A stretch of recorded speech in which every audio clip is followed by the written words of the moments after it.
لطفاً بشینید سر جاتون وگرنه از دادگاه اخراج میشید.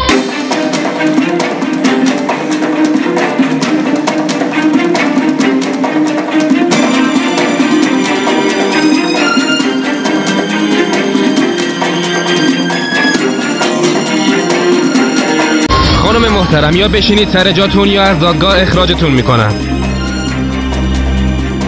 کندال شاموردی، به حرفاتون ادامه بدین.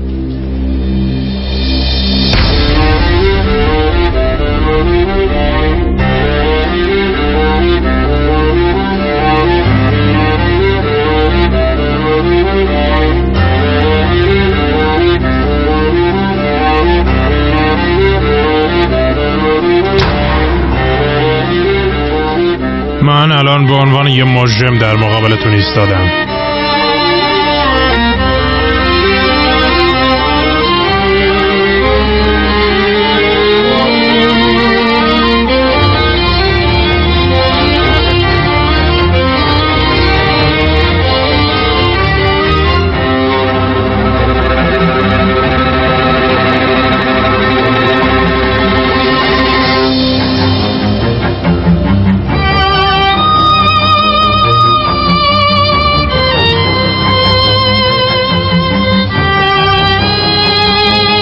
باید زودتر از اینجا بریم.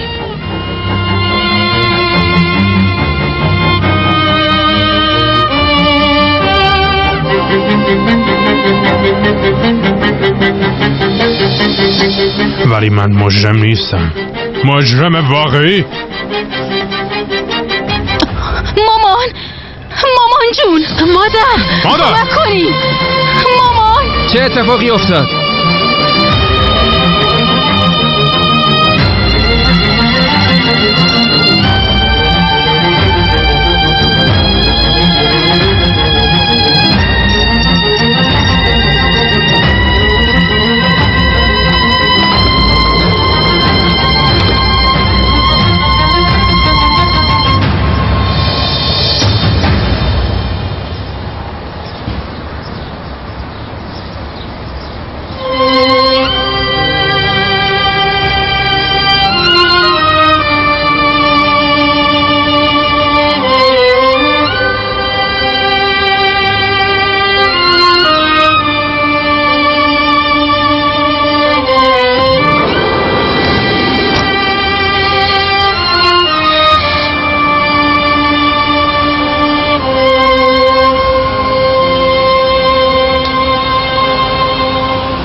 حالت خوبه؟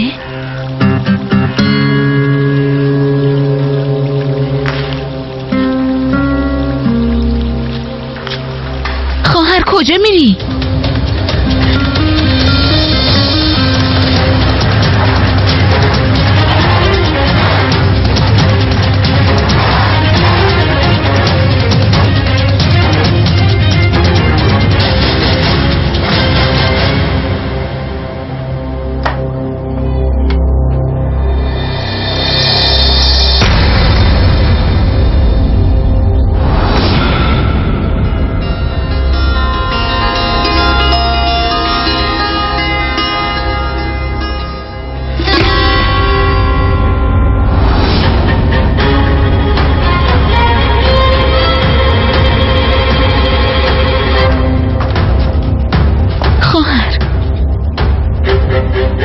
شده؟ چرا اومدی اینجا؟ خواهر تو رو خدا یه چیزی بگو. آیشه، آقا مراد زنده است. چی؟ تو چی داری میگی؟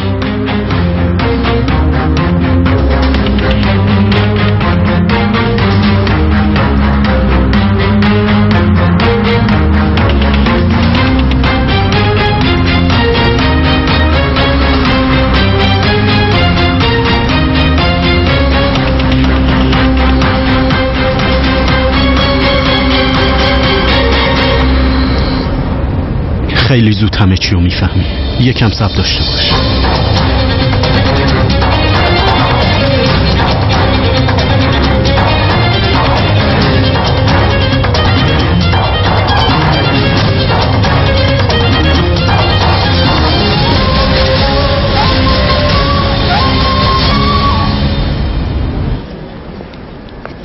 این اتفاق چطور افتاد؟ والا آقای دکتر ما متوجه نشدیم. تو جلسه دادگاه بودیم که یه دفعه مادرم حالش بد شد و از حال رفت. تو این سن و سال فشار خون بالا خطرناکه. ایشون بیماری دیگه ای ندارن یا داروی خاصی مصرف نمی کنن؟ واسه فشار خونش قرص مصرف میکنه. فعلا منتظر میمونیم تا به هوش بیان.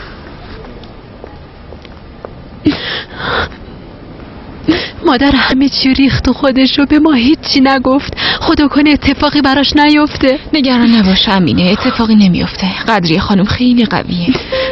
ایشالله ابرو ایشالله. امینه جان نگران نباش، ایشالله طوریش نمیشه.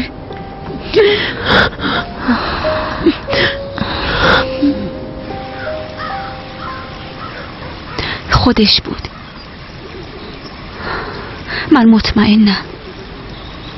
شاید شبیهش بوده خواهر جون. نه آیشه، خود آقا مراد بود. خواهر پس اینو به هیچ کس نگو باشه.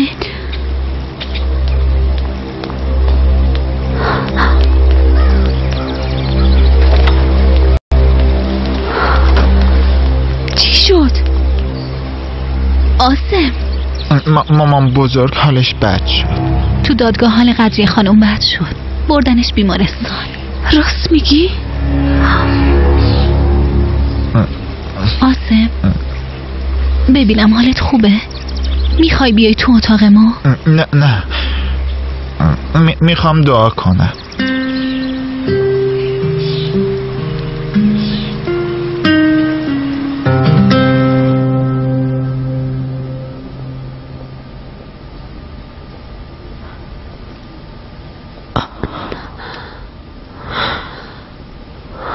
مادر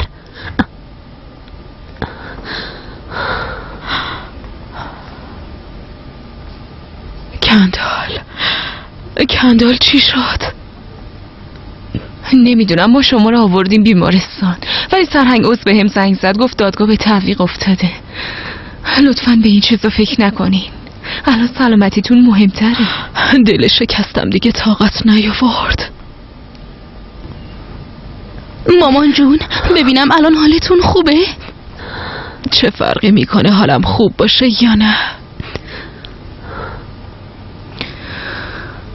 نارین برو بیرون یکم هوا بخور، رنگ رود پریده.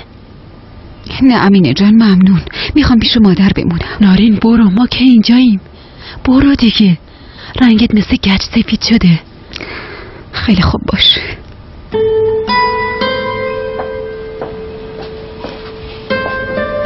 حالتون خوبه؟ ممنون دخترم. میخوام فشارتون رو بگیرم.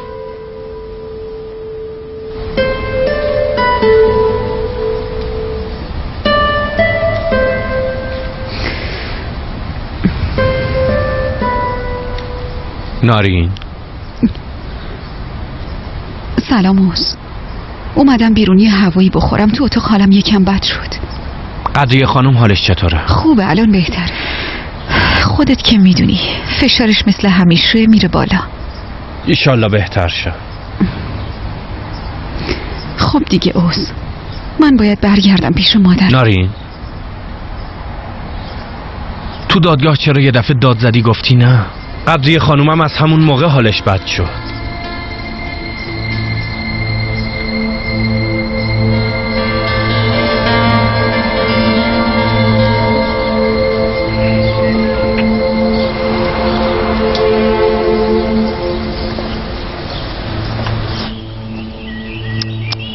ای بابا، نارین واسه چی یهویی داد زد؟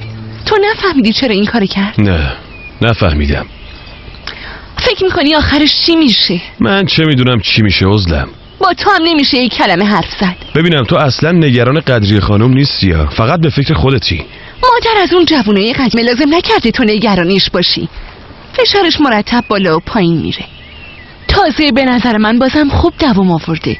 با اینکه جریان کندلو فهمیده هنوزم سر پا مونده. چیزیش نمیشه، اینقدر نگران نباش. آره تو هم راست میگی. فکر کنم تا حالا حکم صادر کردن، یعنی چند سال براش بریدن. حالش بد شد و دادگاه به تعویق افتاد. بعدش هم تو همون جلسه اول حکم صادر نمیشه. جدی؟ پس چی فکر کردی عزله؟ حالا صبر کن، معلوم نیست محاکمش چند جلسه طول بکشه. ای بابا، یعنی به نظرت چقدر طول میکشه؟ نمیدونم.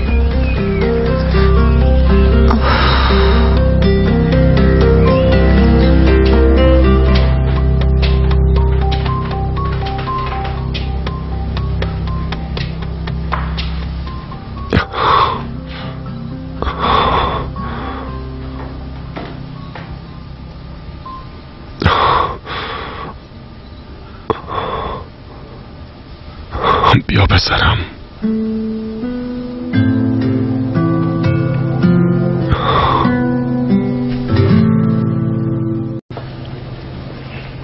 بلا به دور قدری خانم، حالتون چطوره؟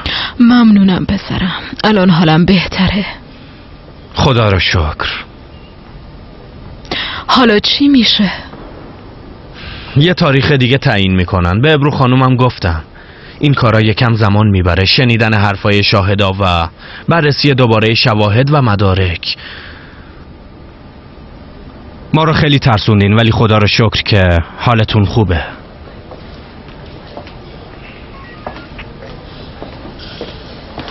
ببینم بیمارمون به هوش اومده؟ فشارتون خیلی بالا بود قدری خانم. میدونین که تو این سن و سال فشار خون بالا خیلی خطرناکه، ولی خدا رو شکر که به خیر گذشت. یعنی میتونیم ببریمش؟ بله میتونیم ببرینش، ولی باید کاملا مراقبش باشین. شما هم تا جایی که ممکنه به خودتون استرس و فشار وارد نکنین. فعلا با اجازهتون.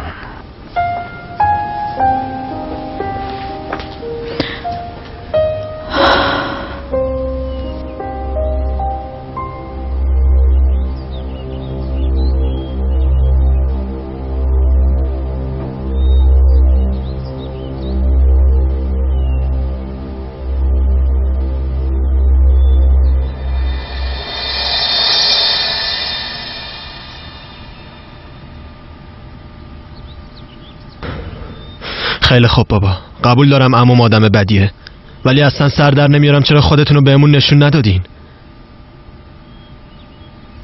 وقتی از ناراحتی آواره کوچه ها شده بودم و بابا میگفتم منو تماشا میکردین و ازم عکس میگرفتین. آره چرا نگفتین اینجا اینو زنده این؟ چرا بابا؟ این چیزا دیگه اهمیتی نداره. چطور اهمیتی نداره؟ ببین پسرم، بهت همه چی میگم، به همتون میگم، فقط یکم صبر کن. کی به همون میگین بابا؟ هر چی میخواین بگین و همین الان بگین.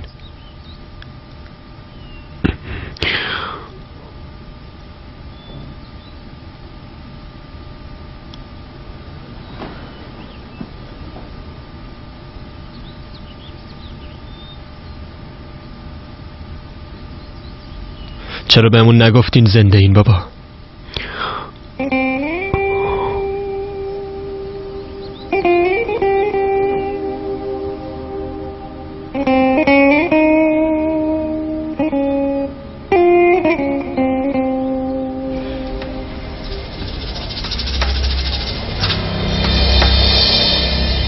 مرادو کشتی کندل، ولی کسی نمیپرسه چرا این کارو کردی. من مرادو به خاطر باران کشتم، به خاطر باران. همه تو این کار شریکن، همه، پس اونام باید مجازات بشن. بله. الو، هنوز خبری نشده؟ نه، فعلا که منتظریم. وقتی حال قدری خانم بد شد دادگاه به تعویق افتاد. الان کجایین؟ برگشتین حلفتی؟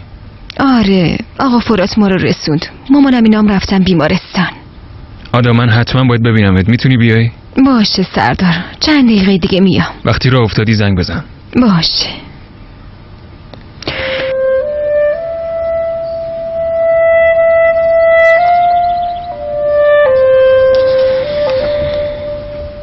مایا، بله، ازت میخوام اجازه ندیم هیچ کس و هیچ چیزی بینمون فاصله بندازه باشه. من دیگه میرم.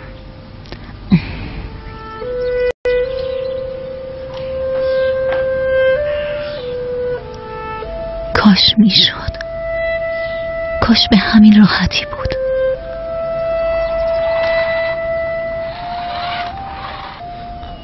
جوابی ندارین بهم بدین؟ خیلی زود همه چی رو میفهمی. یکم صبر کن. بابا دارم دیوونه میشم، چقدر صبر کنم؟ خیلی خوب، قبول. به خاطر حساب کتاب و قرض و قوله با عموم دعوا کردین. قصد جونتون رو کرد، حتی بهتون رحمم نکرد و انداختتون تو آب. میخواست از شرتون خلاص بشه. خیلی خوب، اینا رو میدونم، ولی سر در نمیارم چرا خودتون رو مخفی کردین. اگه نجات پیدا کرده بودید پس چرا برنگشتین؟ میگم بگین به موقعش کیه بابا؟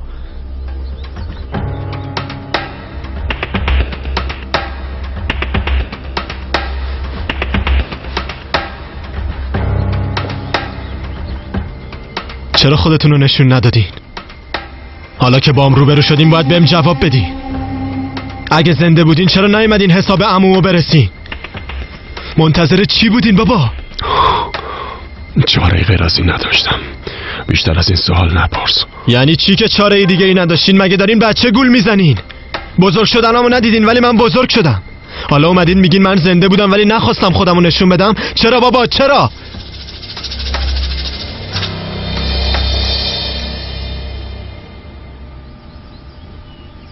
نکنه جواب قانع کننده ای نداری؟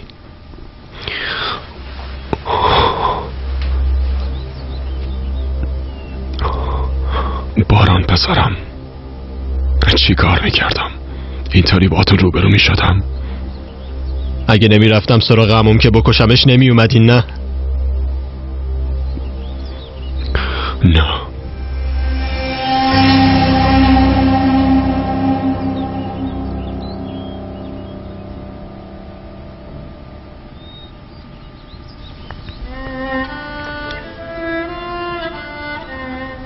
روزگار چون مرگ تو باور نمی‌کرد بردن قبرتو نشونش دادن. مادرش نمیدونست چطوری مرگ تو بهش توضیح بده. اون قبر برای شما کنده شده بود. چطور دلتون اومد این کارو با همون بکنین؟ میومدین پیشمون، خودتون رو اینجا مخفی نمی‌کردین. عموم چند بار سعی کرد ابرو رو بکشه. معلومه خودت هم دیدی، شاهد همه چی بودی. به آدا و مایا فکر نکردی؟ همیشه بچه‌هاتو تو غم و غصه ول میکنی و میری؟ وقتی دل تنگتن، وقتی به احتیاج دارن ولشون میکنی و میری بابا؟ زود باش جوابمو بده.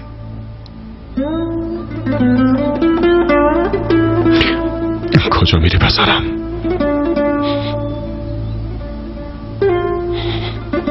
جایی که بهش تعلق دارم.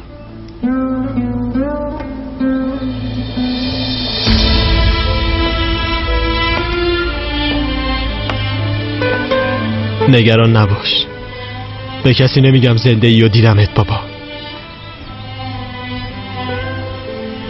تصور زنده نبودنت راحت تر از درک زنده بودنته. میدونی چرا؟ چون وقتی بچه‌هات داشتن زجر میکشیدن، به جای اینکه مسئولیت تو در مقابلشون انجام بدی اومد اینجا غایب شدی.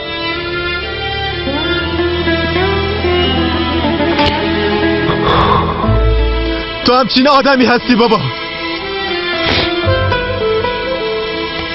باران،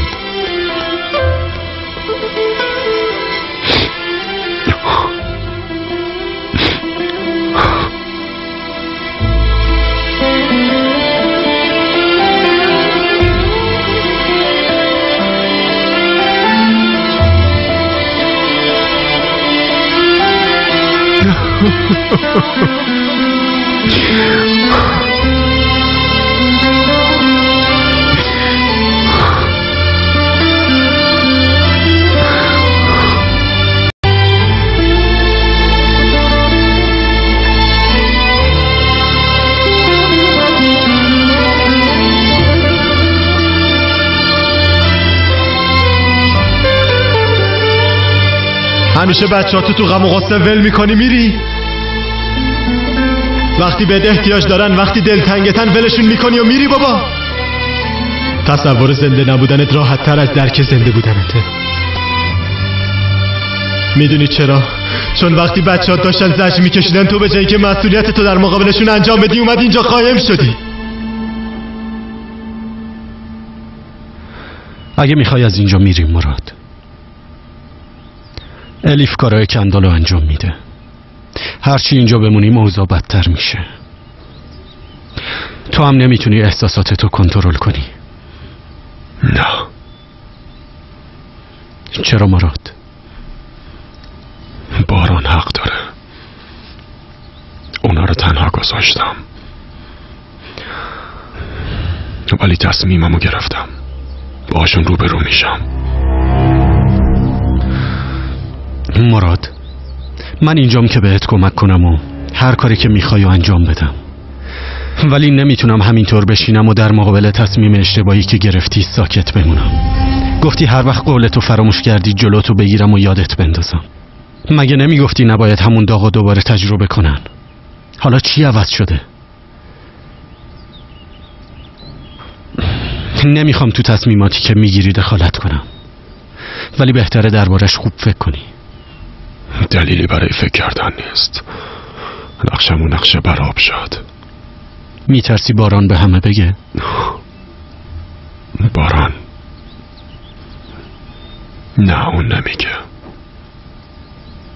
تو چشماش قصه، خشم، محبت، نفرت، همه رو دیدم. نمیدونستم چی بهش بگم. مثل خودم کله شقه.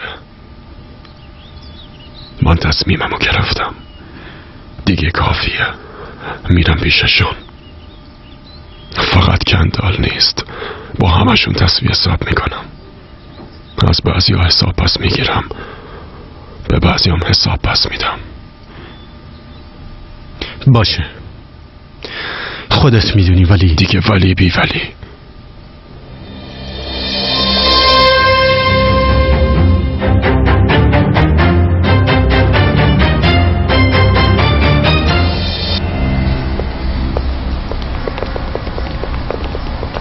قدریه خانم، حالتون خوبه؟ آره، شلوغش نکنین.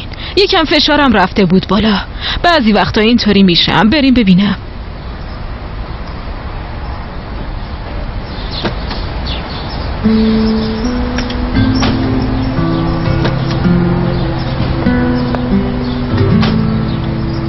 هنوزم نمیتونم باور کنم. خب باور کردنش آسون نیست. اون برادرش بود. برادرش. وقتی اشک روزگار و مایا رو میبینم آتیش میگیرم. احساس میکنم دارم خفه میشم. میخوام به روی خودم نیارم، ولی تو میتونی اینقدر از داداشت متنفر باشی؟ آره راست میگی. دیدم وقتی گم شده بود چه حالی داشتی. اون موقع فرق میکرد. خب دیگه بحثو عوض میکنیم. بگو ببینم موتورت کجاست؟ حرفو عوض نکن آدا. بگو موتورت کجاست؟ گفتم که تعمیرگاهه. چرا تعمیرش انقدر طول کشیده؟ خب خراب شده دیگه، چیکار کنم؟ آها. چیه؟ هیچی. خوبه.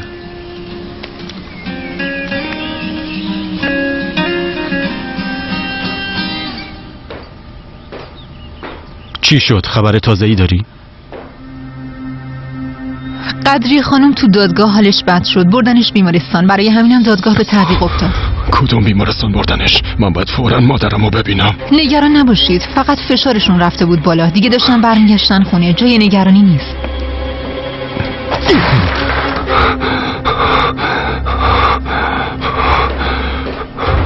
کندال تو دادگاه موضوع بارانو پیش کشید. اول نارین کنترلش رو از دست داد، بعدش هم قدری خانم حالش بد شد. موضوع باران چه ربطی به اون داره؟ حق با باران جمال.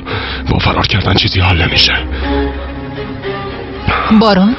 شما با باران حرف زدین؟ باران تو دادگاه میخواست عموشو بکشه. مرادم تو آخرین لحظه رسید. باران قضیه رو میدونه. چند دقیقه پیشم اینجا بود. حتما وقتی دیده باباش زنده است و سعی و سالم از خوشحالی بال در آورده. خوشحال نشد.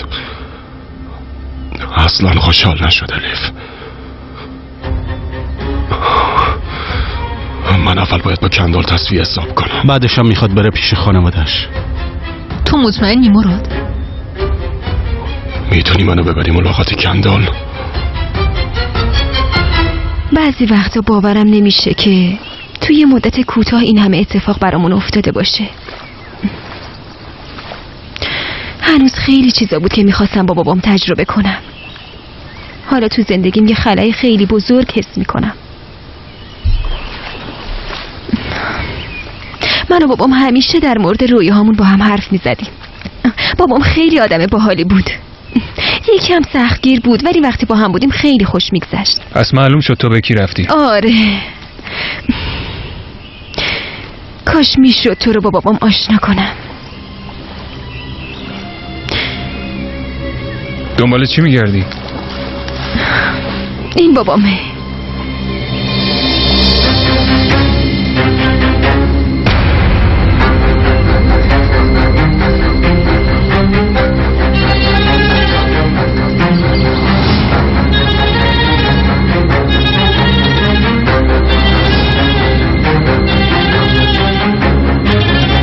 آدا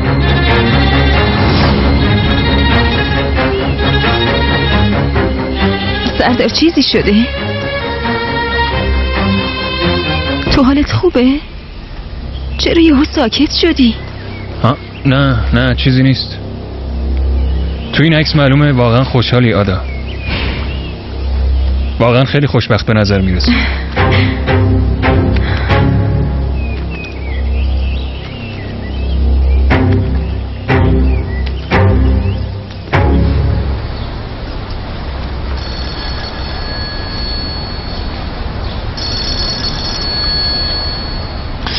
خیر انشالله. الو خواهر، من دیگه نمیتونم از پس دخترت بر بیام. سعی زدم بهت بگم که بدونی دیگه شورشو در آورده. خیلی اذیتم میکنه. پولیدم که بابت کلاسش فرستاده بودی خرج کرده. پول کلاسشو؟ آره. به موبایلت زنگ زدم جواب ندادی. منم زنگ زدم به سردار گفتم مگه تو براش پول نفرستادی؟ من باهاش حرف میزنم. گوشی رو بده به دنیز. خونه نیست. خانم معلوم نیست کجا رفته. وقتی پدر بالای سرش نباشه معلومه که سر خود میشه. والا من دیگه نمیدونم چی کار کنم. اینا رو گفتم که در جریان کاراش باشی. خدافظ.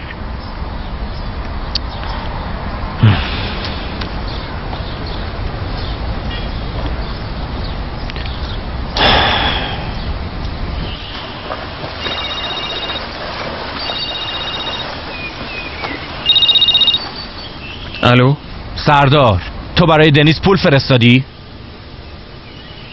آره داداش. چرا به من چیزی نگفتی؟ چرا سر خود این کارو کردی؟ داداش اومدی خونه حرف میزنی.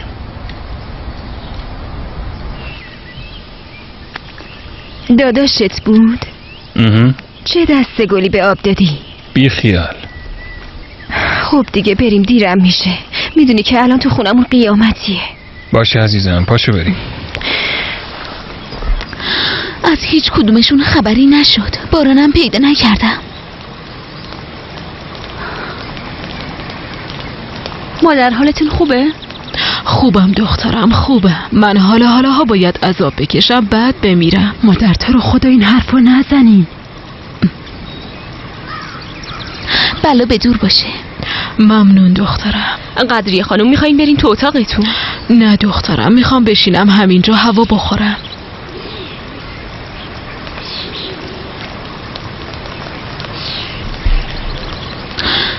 شما خبری از باران ندارین؟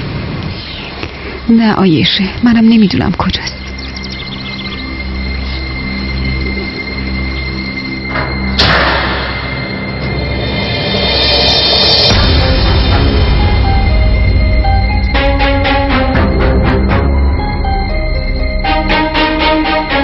اومدیم ملاقات کندال شانوردی. اینم نامه دادستانی.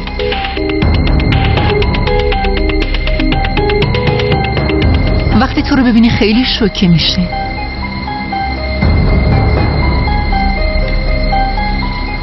کندال شانوردی ملاقاتی داری؟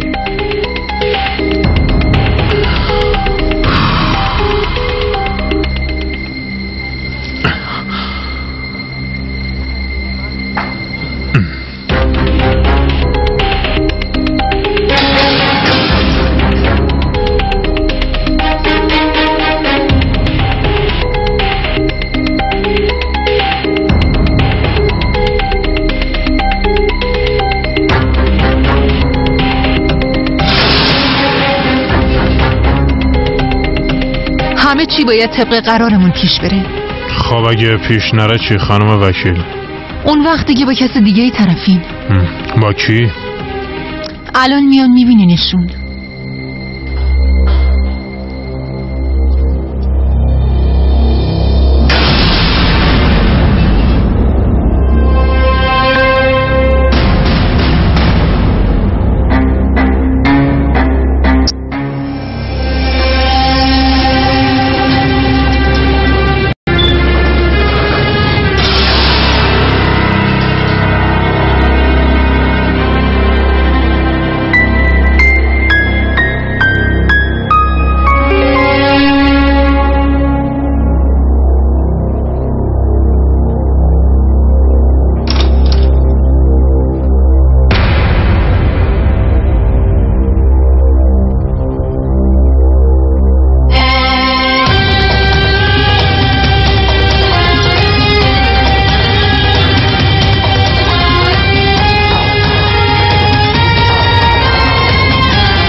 دیگه برم غذا درست کنم. زن داداش یه دقیقه بشین یه چیزی میخوریم دیگه.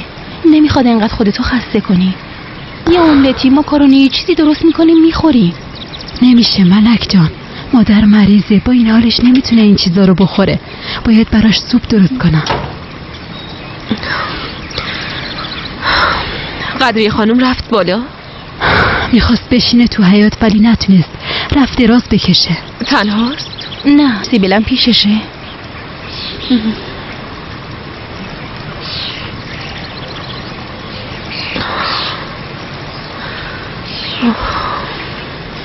ابرو تو میگی چی کار کنیم؟ ما دوباره به کارمون ادامه میدیم. چه کاری؟ یادت رفته؟ مگه ما با هم شریک نیستیم؟ داری در مورد رستوران حرف میزنی؟ آخه چطوری ابرو؟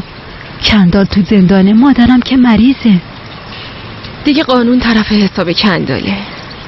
قدری خانمم خوب میشه، وقتی ما رو سر حال ببینه بهترم میشه. نمیدونم چی پیش میاد ولی ایشالله که خیره.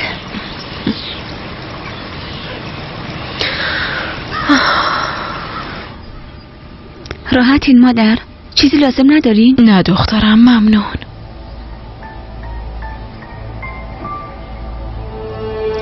مادر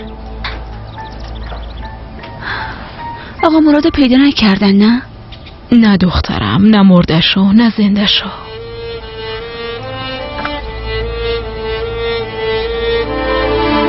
مادر جان شاید تونسته خودشو نجات بده. دخترم من با چشمای خودم دیدم که کندال چند بار به سرش ضربه زد و بعدم سرشو کرد زیر آب. اگه از دست کندالم خلاص شده باشه از رود فرات امکان نداره. فرات تا حالا به هیچ کس رحم نکرده دخترم. هر کیو بگیره دیگه پسش نمیده. میبخشید مادر، ناراحتتون کردم. نه دخترم، تو باعث شدی حرفای دلمو به زبون بیارم. همش فکر میکردم مراد یه روزی دوباره بر میگرده. برای فراموش کردن کسی که مرده صورت بیروحشو به عزیزانش نشون میدن که بتونن با مرگش کنار بیان. من نمیتونم مرگ مرادو بپذیرم چون هنوز صورتشو ندیدم.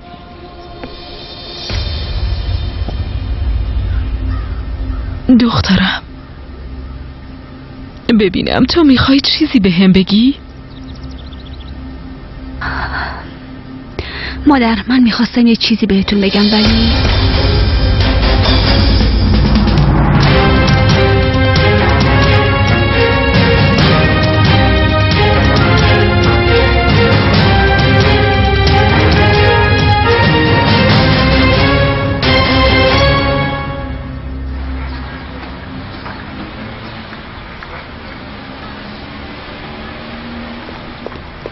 باران تو کجا بودی؟ مردم از نگرانی. چرا موبایل تو جواب نمیدی؟ همه اومدن خونه به جز تو. باران حرف بزن دیگه. تو چت شده؟ حالت خوبه؟ بگو کجا بودی باران؟ من حس میکنم گم شدم عایشه.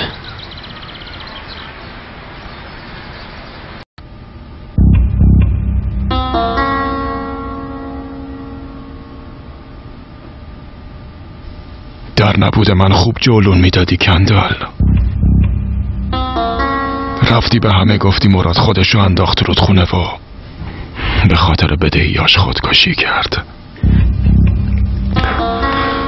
ولی نمیدونی من چی کشیدم. خب از کجا باید بدونی؟ تو فکر میکردی من مردم و کارم تموم شده. تو چشمام نگاه کن کندال. گفتم تو چشمام نگاه کن.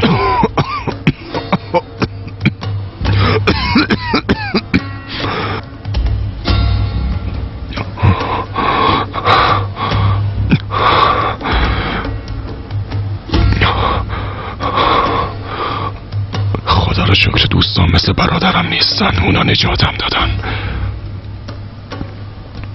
از دم مرگ برگشتم. ریه‌هام پر از آب شده بود. حساب عملایی که شدم از دستم در رفته. اینا بلاییه که فقط سر من آوردی. زنم، بچه هام، خواهرم ملک، بقیه یادم های دور و بر دست چی کشیدن. دیگه وقتش رسیده تصفیه حساب کنیم. میدونم چه کارایی کردی. همه چی رو دیدم. پس چرا نیومدی و جلومو نگرفتی مراد؟ چرا؟ من متهمم به قتل تو. میدونی چیه؟ همه ازم میپرسن کندال چطور تونسته این کارو با برادرش بکنه، ولی هیچ کس نمیپرسه برای چی. اما من میخوام از تو بپرسم مراد، چرا این اتفاق افتاد؟ چرا؟ فقط به خاطر اینکه بابا همیشه به تو بیشتر اهمیت میداد، چون تو فقط به خاطر اینکه بتونی با ابرو زندگی کنی پسرتو فروختی. آره پسرتو فروختی. بعد از چند سالم اومدی و گفتی بارانو میبرم. سالی یکی دو بار با 1000 تا دروغ که به زن و بچت میگفتی میومدی و یه دست رو سر باران میکشیدی و میرفتی. میخوام یه چیزی رو بهت بگم مراد. باران پسر نارین نیست، ولی نارین خیلی دوستش داره. باران پسر من نیست، ولی من بارانو خیلی دوست دارم. تو مثلا براش اسباب بازی می آوردی، قطار و ماشین پلاستیکی، ولی وقتی تو میرفتی من بهترشو براش می خریدم، ولی اون با همون ماشین پلاستیکیش بازی می کرد. باران تو رو خیلی دوست داشت مراد، ولی تو دوستش نداشتی. اون سنگ قبر رو تو برام فرستادی؟ آره؟ اون نامرم تو برام فرستادی و تو پشت گردنم و داغ گذاشتی؟ چرا؟ میخواستی انتقام بگیری؟ میخواستی حق تو بگیری؟ باشه، ولی باران چطوری حقشو از تو بگیره؟ ها؟ خب تو که صحیح و سالمی. ببینم پس چرا نیومدی بالا سر زن و بچت باشی؟ ها؟ چرا؟ من آسمو دوست ندارم چون باعث سرفکندگیمه، ولی وقتی با امین رفته بود ماراشا من رفتم و برشون گردوندم. زنی رو که فقط برای خوشگذرونی میخواستم با وجود مخالفتهای مادرم و عزلم و بقیه دستشو گرفتم و آوردم تو خونم. میدونی چرا؟ چون پسر من تو شکمش بود. حالا خودت بگو مراد، کدوممون پدریم؟ ها؟ کدوممون؟ ابرو رو دوست داشتی؟ آره؟ اگه واقعا دوستش داشتی پس چرا پسرشو ازش جدا کردی؟ رفتی آمریکا درس خوندی و واسه خودت کسی شدی. وقتی بابامون اونطور خواست چرا مخالفت نکردی و نذاشتی بری؟ چرا اون موقع نرفتی استانبول و زن نگرفتی؟ من بهت میگم چون نتونستی از پول ثروتی که اینجا بود بگذری. چون اگه میخواستی با شهامت به خواسته بابا نبگی یه پاپاسی هم بهت نمیداد. اون وقت ابرو هم از پسرش جدا نمی شد و نارینم خودشو فدای بچه یکی دیگه نمی کرد. مادرم تو این گناه شریک نمی شد و انقدر عذاب وجدان نمی گرفت. حالا تو با چه حقی، با چه روی اومدی اینجا و از حق و عدالت حرف میزنی مراد؟ ها؟ الان میفهمم چرا مثل موش قایم شده بودی و خودتو بهمون نشون نمیدادی. چون رود نمیشد. آدم ترسویی مثل تو نباید قهرمان بازی در بیار آقا مراد. آره من یه سگ کثیفم، به خیلی بدی کردم. بوی گندم همیشه همه جا رو پر میکنه، چون من مثل تو یه گندکاری هم و با عطر و ادکلون نمیپوشونم.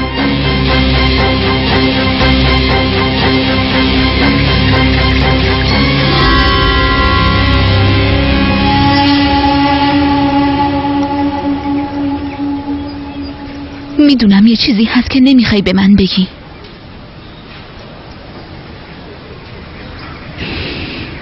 ببین باران، قبلا هر اتفاقی هم که میافتاد تو چشم نگاه میکردی، حتی اگه میخواستی حرف بدی به هم بزنی.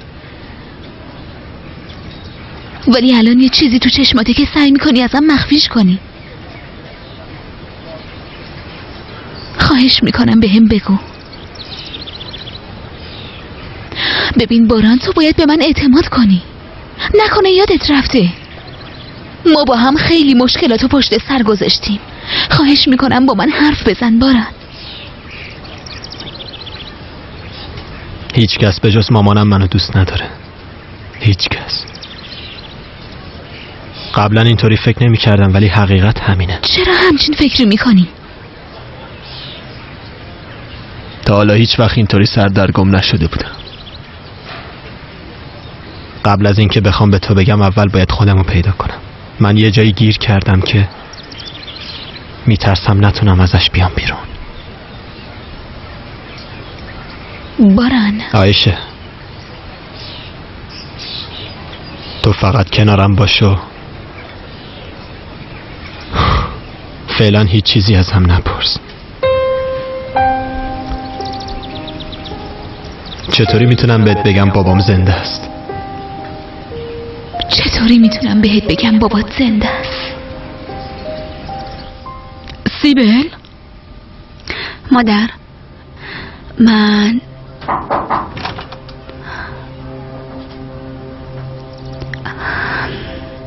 اگه چیزی لازم داشتین صدام کنی مادر جون. گفتی میخوای یه چیزی به هم بگی. حرفتو بزن بعد برو. نه مادر جون، بعدم بهتون میگم.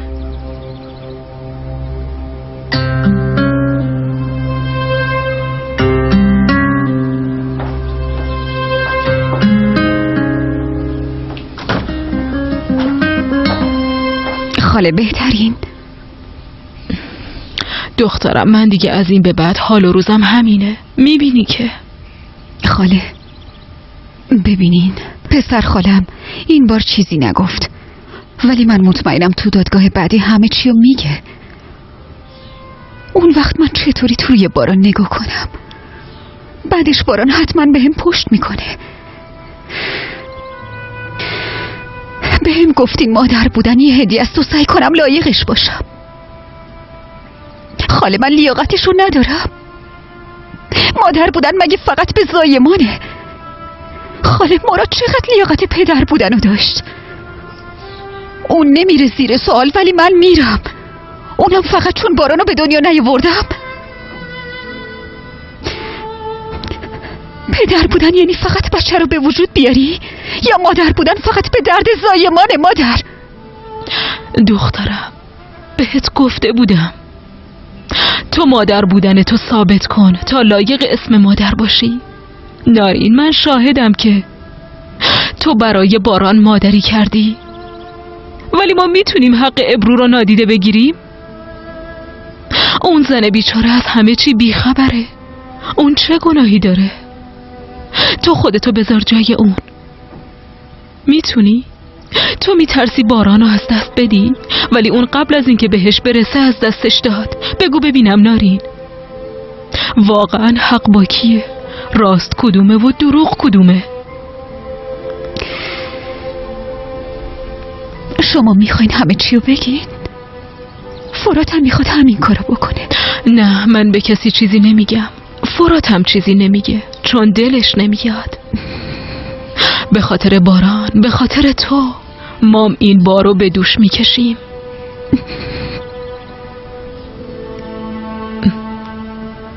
هر چی میخوای بگی بگو. حساب چیو از من میخوای؟ تو خیلی بیچشم و روی.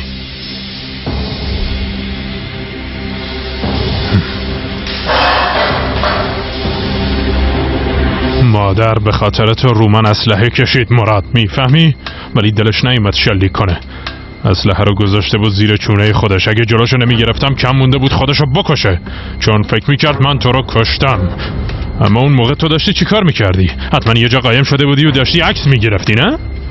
میخوای با من تصفیه حساب کنی؟ باشه، زود باش. من واسه حساب کتاب آمادم. اگه یه ذره عقل داشته باشی مراد، منو از اینجا خلاص نمی کنی. چون اگه از اینجا بیام بیرون، اون موقع منم که باهات تصفیه حساب میکنم. فعلا اینجا من دستم به جایی بند نیست، ولی بیرون از اینجا اوضاع فرق میکنه مراد. اگه از اینجا بیام بیرون، از اون دوستات که بهت کمک کردن بگیر تا اون زن شهریت یکی یکی حساب پس میگیرم مراد. گفتی وقت تصفیه حسابه، موافقم. آره وقت تصفیه حسابه. از این به بعد شما این که باید از من بترسی. دیگه چیزی نمیتونه جلوی منو بگیره. فهمیدی مراد؟ هیچی نمیتونه جلوی کندالو بگیره. کندال دیگه از کوره در رفته. تحمل کندال تموم شد. تموم شد. فهمیدین؟ فهمیدین چی گفتم؟ میفهمید چی بهتون میگم؟ با همتونم. موافقم. آره وقت تصفیه حسابه. با دستای خودم برای خودم قبر کندم، اونم توی یه قدمی یه پرتگاه. سنگ قبری رو که تو به هم هدیه دادی گذاشتم روش. از این به بعد دیگه از هیچی نمیترسم. دیگه از هیچی نمیترسم. میفهمی مراد؟ مراد، من با تو و اون زن شهریت خیلی کارا دارم. شنیدی چی گفتم؟ شنیدی مراد؟ از این به بعد باید از کندال بترسی. فهمیدی چی گفتم؟ چرا انقدر طول کشید؟ قبول کردی یا نه؟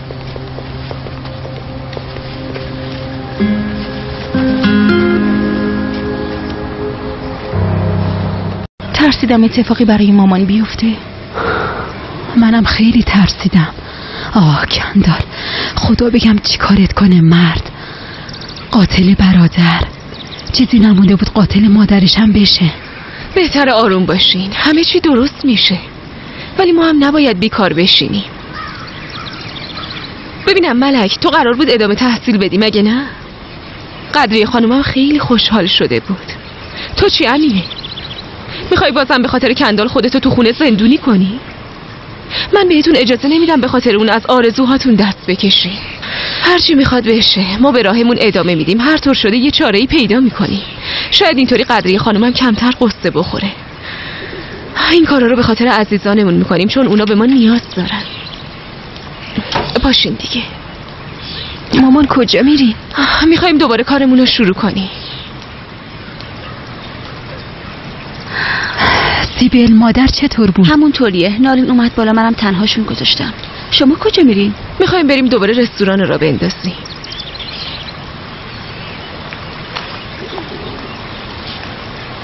عزلم کجاست؟ بعد از دادگاه اصلا پیداش نیست. فرصت خوبی گیرش اومده، حتما باز رفته بیرون. راست میگی.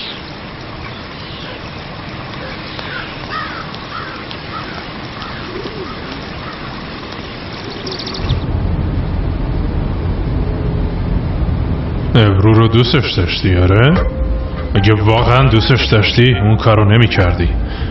اون وقت ابرو هم از پسرش جدا نمی شد و نارینم خودشو فدای بچه یکی دیگه نمی کرد. مادرم تو این گناه شریک نمی شد و اینقدر عذاب وجدان نمی گرفت. حالا تو با چه حقی؟ با چه روی اومدی سراغم و از حق و عدالت حرف میزنی؟ ها؟ تو وقتی بچه‌هات قصه زجر میکشیدن بدون اینکه لازم بدونی یک کلمه به کسی توضیح بدی فرار کردی و قایم شدی. تو همچین آدمی هستی بابا.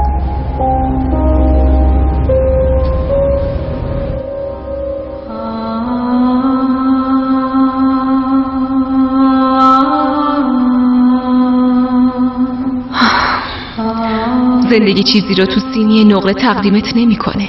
باید با پشتکار و امید به زندگی چنگ بزنی، بدون اینکه از کسی انتظار بخشش و لطف داشته باشی. باید با عزم و اراده خودت زندگی تو بسازی.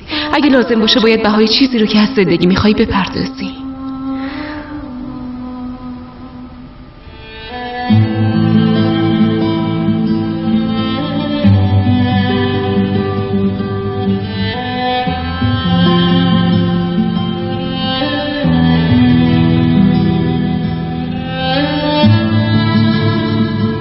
کسایی که با ترس به انتظار میشینن در نهایت تنها همدمشون هم ترسه.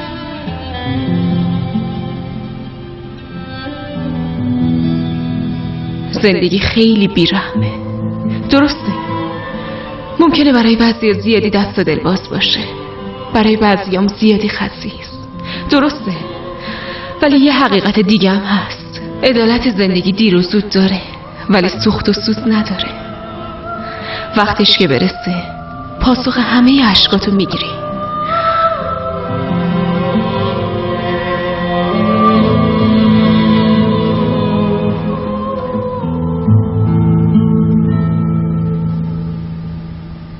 من باید امیدوار باشم و سعی کنم موفق بشم، به خاطر بچه‌هام، به خاطر خودم.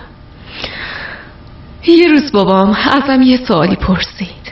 گفت بالای زنبورای اصل خیلی ظریفن، در اصل بلند کردن جسمشون با اون بال غیر ممکنه. حالا بگو ببینم با این وجود زنبورا چطوری میتونن پرواز کنن؟ من خیلی فکر کردم، یادم جوابای زیادی هم دادم. بابام خندید و گفت نه، همه جوابات غلطه. زنبورا چون هیچ وقت به این فکر نمی کنن که نمیتونن پرواز کنن میتونن پرواز کنن.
من چطوری این موضوع رو به این زن بگم؟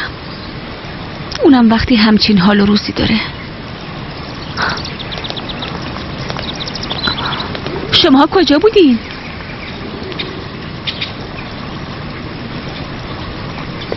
پسرم باران تو الان کجا بودی؟ خواهر میشه یه لحظه بیای؟ پسرم پرسیدم تو الان کجا بودی؟ داشتیم قدم میزدیم. ببین پسرم عموت به سزاش میرسه. من همیشه کنارتم، بعدش هم ما همدیگه رو داریم مگه نه؟ آره مامان نگران نباشی. دادگاه چی شد؟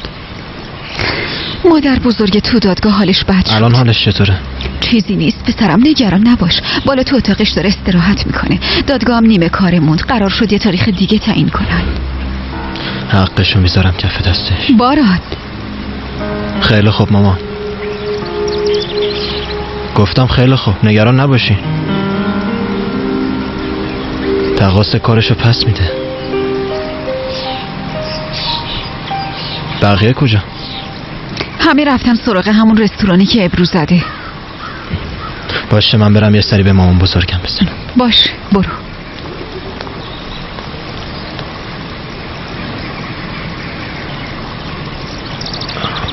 مامان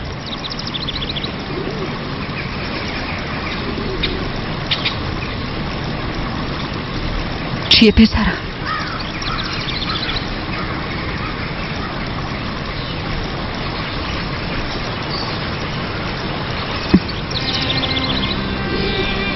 میخواستم بگم دوستتون دارم. منم دوست دارم پسرم، عزیز دل مادر.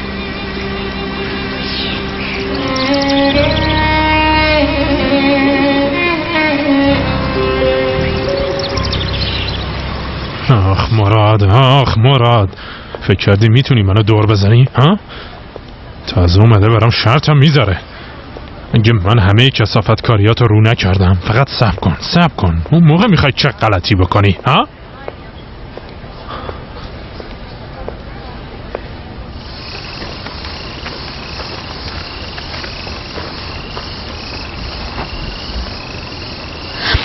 ابرو خدا خیرت بده، روحیمون عوض شد.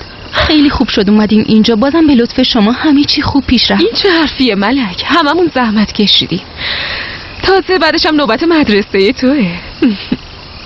مامان واقعا روحیتون رو تحسین میکنم، ولی لطفا نگین قراره بازم اینجا بمونیم. جایی که قاتل بابام زندگی میکنه، هر طرف رو نگاه میکنیم کندال جلوی چشممونه. خیلی عذاب آوره. شما چطوری میخوای تحمل کنی؟ حق با آداس مامان، بهتر نیست اینو بفروشیم و دوباره برگردیم استانبول؟ فکر نمی کنیم به نفعمونه که یه زندگی تازه رو شروع کنیم؟ با فرار کردن که مشکلی حل نمیشه. اگه با مشکلاتمون بجنگیم و شکستشون بدیم میتونیم رو زخممون هم مرهم بذاریم. ولی مامان هر روز صبح که بیدار میشم و میبینم تو خونه کندالم همه چی مو به مو برام تکرار میشه. میدونین که تحملش خیلی سخته. فقط کافیه شما کنار من باشین، اون وقت از عهده همه چی برمیای.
همه چی درست میشه مامان بزرگ، نگران نباشین.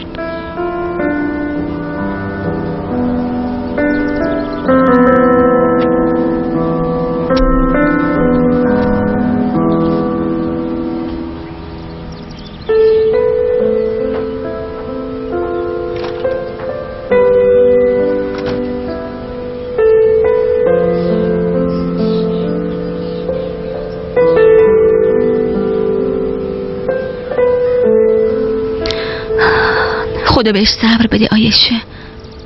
تحمل این درد که عموش باباشو کشته راحت نیست. خواهر چیه؟ اگه حقیقت داشته باشه، اگه واقعا زنده باشه، ما باید بهشون بگیم خواهر. میگم تو مطمئنی خودش بود؟ من چطور میتونم همچین چیزی از باران مخفی کنم؟ نمیدونم والا آیشه. همش دارم به اون عکس فکر میکنم. خیلی شبیه اون مردیه که دیدم. من چطوری برم بگم اونی که منو دزدیده بود آقا مراد بوده؟ نمیتونم عزیزم. اگه زنده باشه بالاخره معلوم میشه. بهتره ما ساکت بمونیم. آره اگه زنده باشه یه روز معلوم میشه. من که از این اتفاقا چیزی سر در نیاوردم. پس بهتره صبر کنیم. ای بابا بگذریم. من یه سر به قدری خانم بزنم.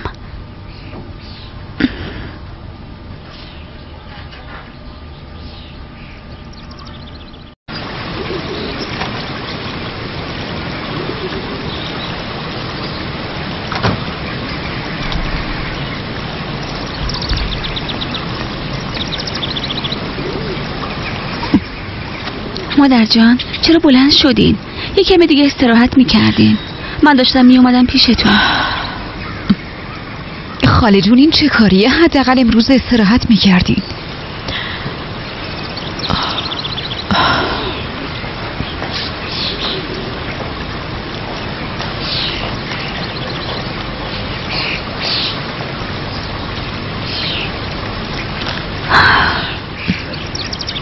واقعا خجالت آوره.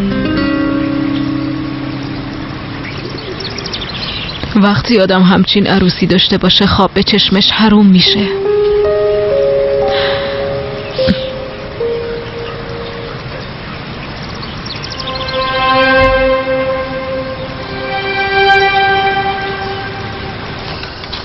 والا بعدم نشد اومدیم ها. میبینین بچه ها خودمون از پس همه چی برمیاییم. وای خیلی به موقع بود امینه. دست درد نکنه. نوش جونتون. بده زن داداش، دست درد نکنه. نوش جونتون. مادر چطوری طاقت بیاره؟ چطوری با این قصه سر کنه؟ دست به دست هم دیگه. باید به مامانم روحیه بدیم. پس زود قهوه‌تونو بخورین که بریم خونه و به قدری خانم خبرای خوب بدیم.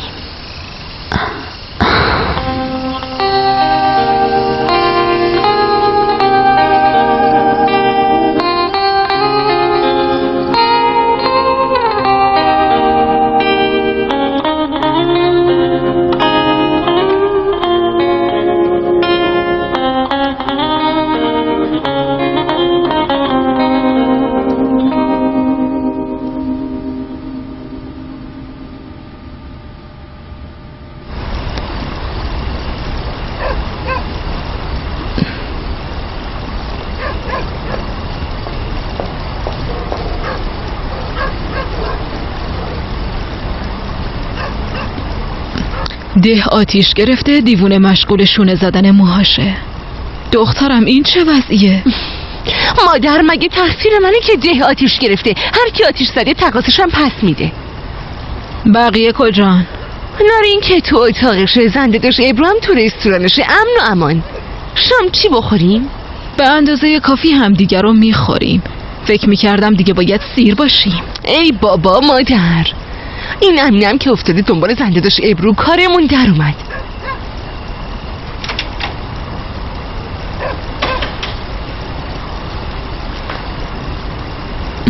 سیبل برو یه چیزی درست کن بیار بخوریم. این چه وضعشه؟ برو دیگه. عزلم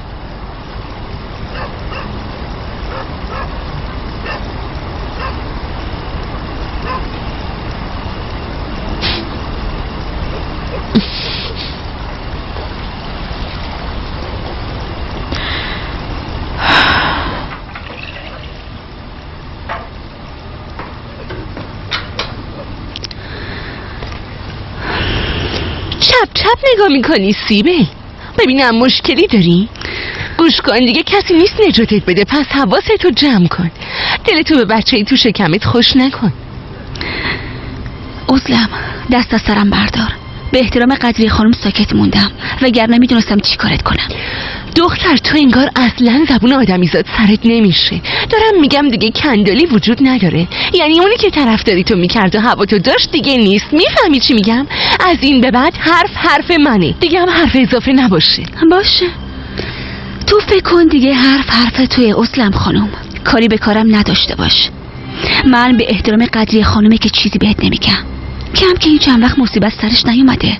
چند بار تو رو از دست کندال نجات داد ها؟ حالا چی میشه یکم مراعات حالشو بکنی؟ تو نمیخواد به من بگی که چی کار کنم؟ فکر کردی نمیدونم قبلا چه کاره بودی؟ یالا نبینم بیکار باشی.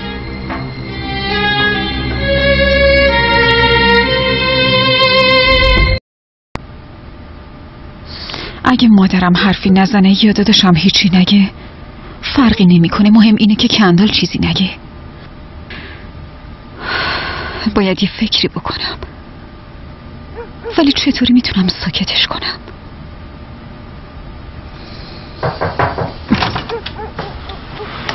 میتونم بیام تو؟ بیا پسرم بیا.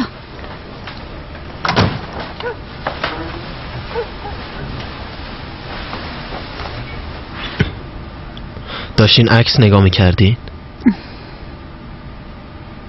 این عکس مال وقتیه که تازه به دنیا اومده بودی. داشتم فکر میکردم که باران چه زود بزرگ شد. این همه سال چقدر زود گذشت.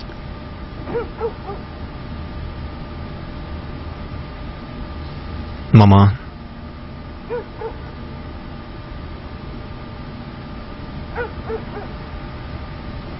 باران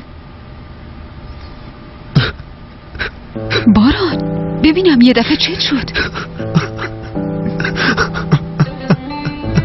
پسرم بگو چی شده؟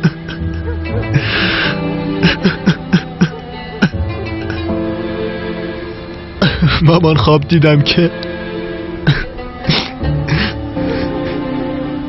دیدم بابام زنده است.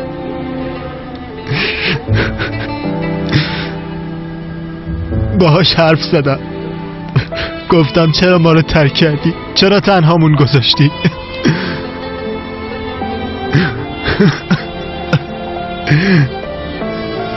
اون بهت چی گفت؟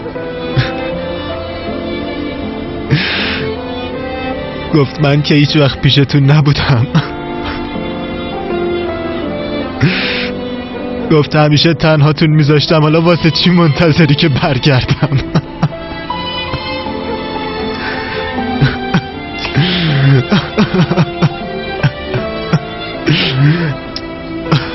پسرم باران خواهش میکنم آروم باش. همش یه خواب بوده، میفهمی؟ فقط یه خواب. خودت که بهتر میدونی بابا چقدر دوست داشت پسرم. نه مامان، من اصلا برای بابام مهم نبودم. شاید اگه من نبودم زندگی راحت تری داشتین.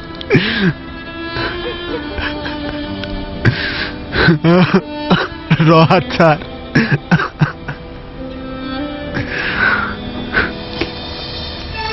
این چه حرفیه میزنی پسرم؟ خواهش میکنم آروم باش.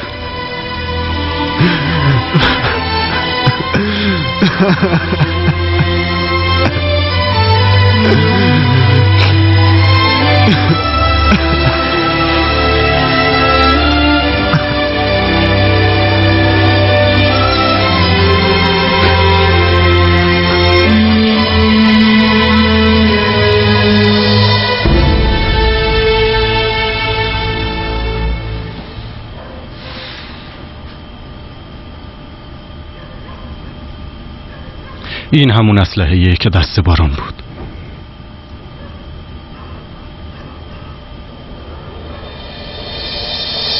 برادرزاده شجاعم.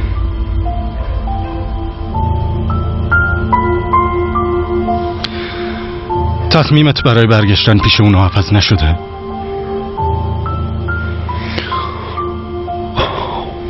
به الیف خانم بگو برای بیرون آوردن کندال هر کاری لازمه انجام میده. چند لحظه پیش حرف زدیم. اون حتما مجازات میشه، ولی الیف تمام تلاششو میکنه حکمش سبکتر بشه. میبینی؟ اینم یه دلیل دیگه برای برگشتن پیش اونا. یعنی به خاطر نجات کندال میری پیششون؟ نه، برای پاک کردن حداقل یکی از گناهام.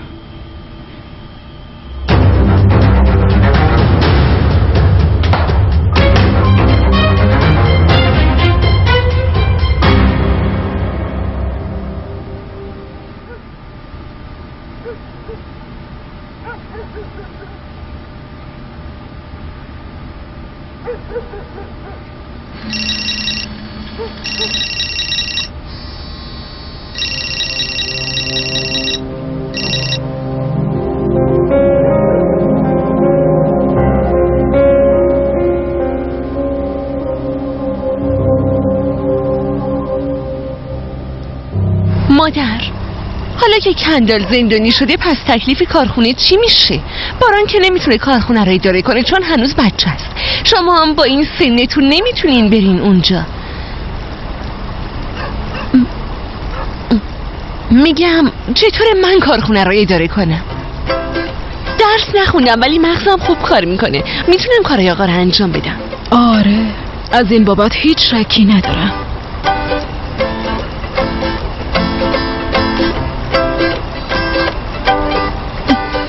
چرا داری میخندی؟ خیلی خنده دار بود. الکی به دلت صابون نزن، اونجا هیچ کاری واسه تو نیست.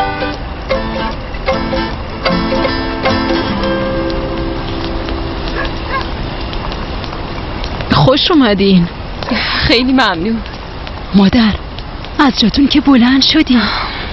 قدری خانم کاش یکم بیشتر استراحت میکردی. فکر میکنی با استراحت کردن خوب میشم؟ کنار شما باشم خوبم.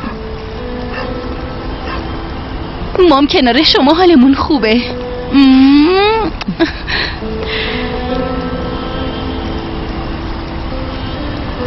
خوشحالم که حالتون خوبه. منم همینطور.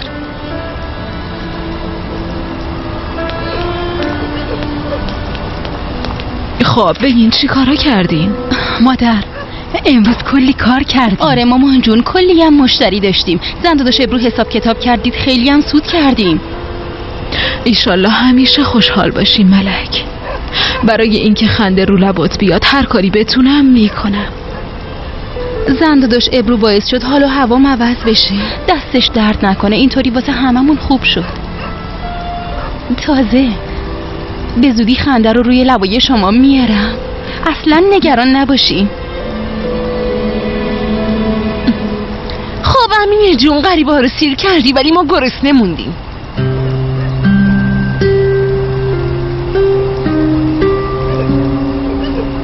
مگه نه مادر؟ دروغ میگم؟ عزیزم از مادر پرسیدم، گفت هیچی نمیخورم. تو هم که بچه نیستی، یا انتظار داری من غذا بذارم تو دهنت؟ اگه گرسنته پاشو یه چیزی درست کن بخور.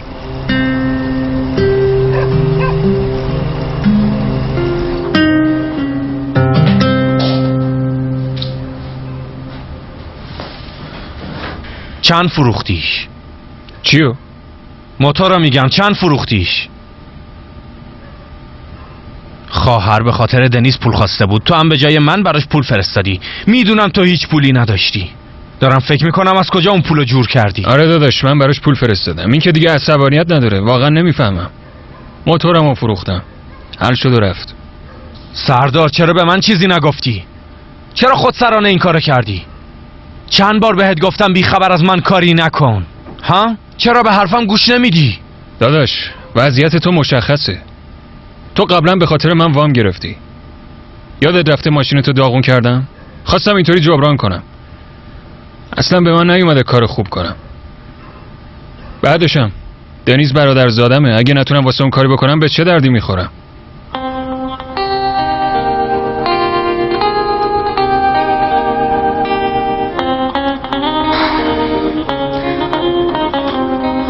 امروز خیلی خسته شدیم، تمام بدنم درد میکنه. بیاین بشینین تا یکم ماساژتون بدم. ولی بعدش نباید از جاتون جنب بخورین. البته میدونم برای شما کار خیلی سخت. آدا خیلی خوب، داشتم شوخی میکردم. مایا دخترم یه لیوان آب برام میاری؟ باشه الان میارم. با این اتفاقایی که افتاد موضوع اصلی یادمون رفت. دانشگاهتون چی میشه؟ والا من که فکر نمی کنم قبول شم. از الان دارم بهتون میگم که بعداً غر نزنید. چرا قبول نشی؟ خودتون که بهتر میدونین با همچین شرایطی نباید انتظار داشته باشین دانشگاه قبول بشم. فهمیدم. با این حرفا میخوای از درس خوندن در بری.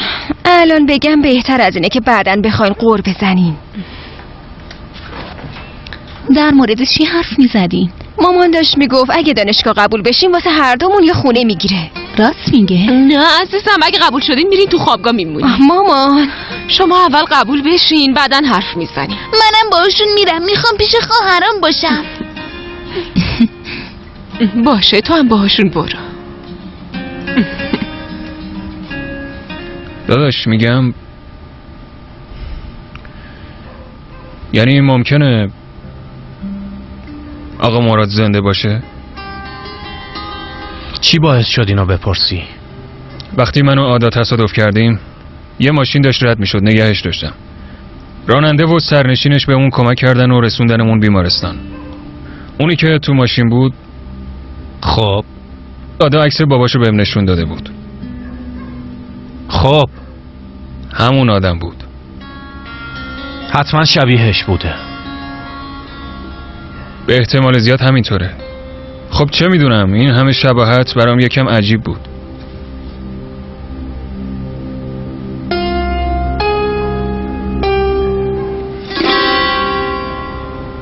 الو قاسم، چی کار میکنی؟ کارا تو کارخونه چطور پیش میره؟ حواست هست دیگه. ببین اگه کم و کسری چیزی باشه از چشم تو میبینم. گفته باشم از اون چیزا برای منم آماده کن. لاپور بود چی بود؟ همون چیزی که برای کندال آماده میکردی. ازلم دختر تو چی داری میگی؟ چی کار کنم؟ خب کارخونه بی صاحب مونده، باید یه نفر بالا سرش باشه دیگه. تو کسی باهوشتر از من میشناسی که این کار انجام بده؟ بگو دیگه. خیلی خوب ازلم. چیه باورت نمیشه؟ باشه باور نکنین ولی ازلم خانم ارباب میشه.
قهوه‌تون ازلم خانم.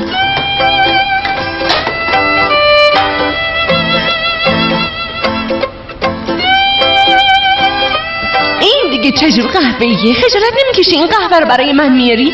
برو یکی دیگه درست کن، زود باش. اطاعت میشه ازلم خانم.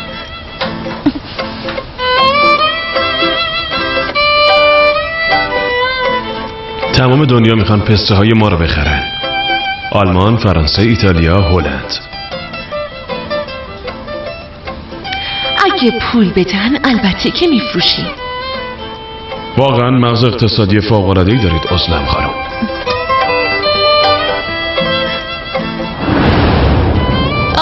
آره میتونی بری. آره بگو قهوه‌مو زود بیاره. زن داداش؟ چیه ملک؟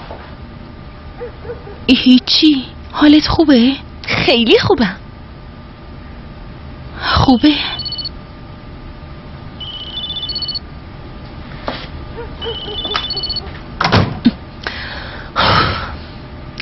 آره خیلی خوب، اون گزارش رو بده به من. چند کیلو پسته؟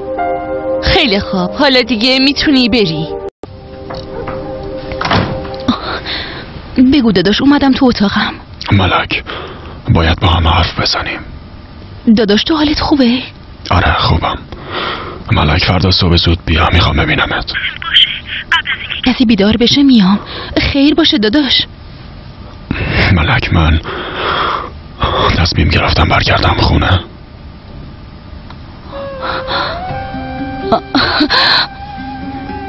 داداش جدی میگی؟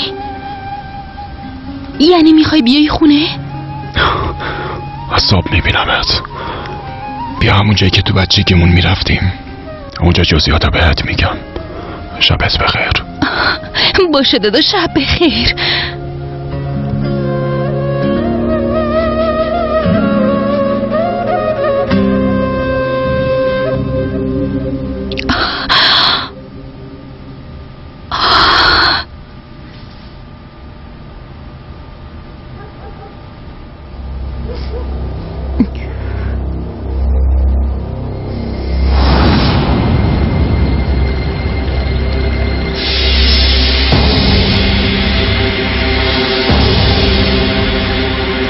باران،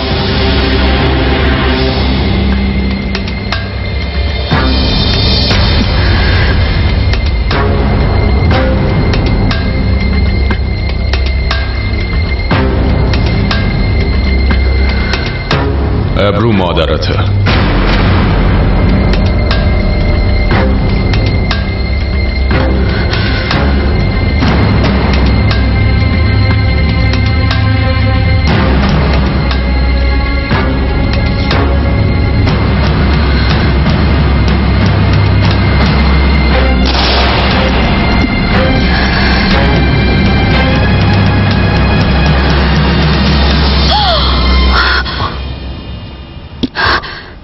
چی شده مامان؟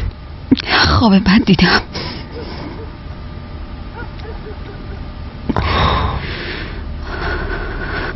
بگیر بخواب باران. ببخشید بیدارت کردم، بخواب. نه مامان، میرم تو اتاق خودم. شما بخوابین. شب بخیر. شب تو هم بخیر.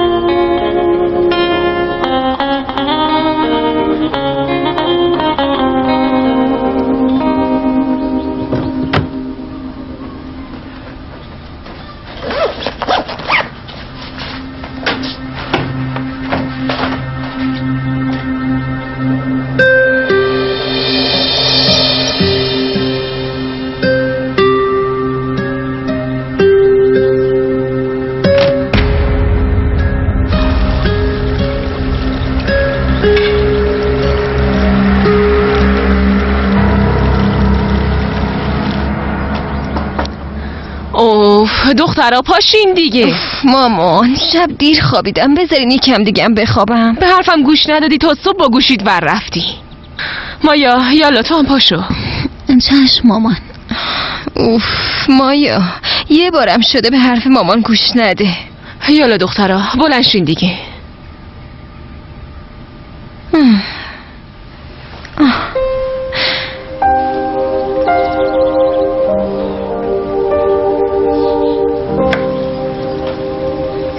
ببینم امینه کجاست؟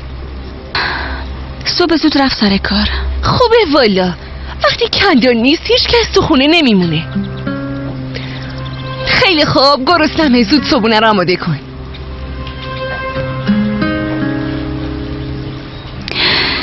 صبر کن، بهت یه گرسنه شدنی نشون بدم که هیچ وقت سیر نشی. دیروز که بهم گفتی برمیگردی خیلی خوشحال شدم. وقتی مامان بفهمه زندگی از خوشحالی بال در میاره. کاش به همین راحتی ها بود. ببینم داداش، چی شد تصمیم تو عوض کردی؟ آخه میگفتی هنوز وقتش نیست. اتفاقی افتاده؟ بیشتر از این نمیتونم مخفی بشم. دیگه همه چی از کنترلم خارج شده. با کندال حرف زدم، مجبور کاری که میگم و بکنه. فعلا مقاومت میکنه ولی چاره ای نداره. ملک، ازت میخوام تو خونه به همه بگی که من زندم. من بگم؟ یه جوری بهشون بگو. نمیخوام یه دفعه باشون روبرو بشم. میترسم اتفاقی واسه مادر بیافته. باشه داداش، وقتی تو خودتو نشون بدی اون وقت داداش کندال چی میشه؟ تو نگران نباش، من ترتیب کارا رو میدم. گفتم که مجبور کاریو که میگم انجام بده. باشه داداش، همه چی درست میشه. تو که زنده ای، بقیه چیزا دیگه اهمیتی نداره. کاش همه چی به این آسانی ها بود. کاش.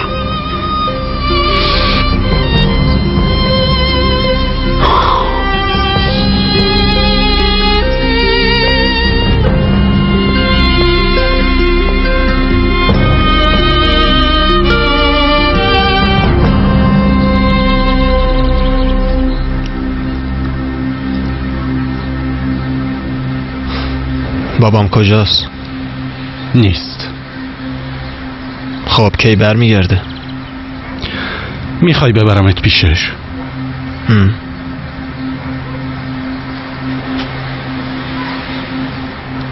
تو کیفت چیه باران؟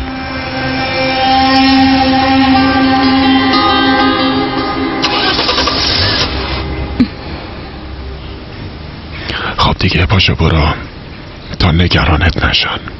حمید تو رو میرسونم، بعدم زنگ میزنم. باشه داداش.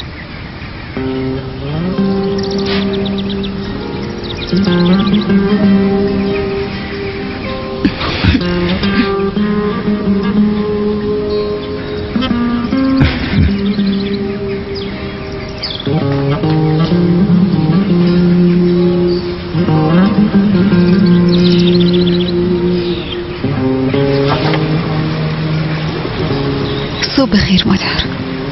حالتون خوبه؟ امروز بهترین؟ تا وقتی آتیش درونم خاموش نشده چطور میتونم خوب باشم؟ چی شده دخترم؟ به هم بگو. مادر، من دیشب مراد تو خواب دیدم. داشت همه چی رو درباره باران به ابرو میگفت.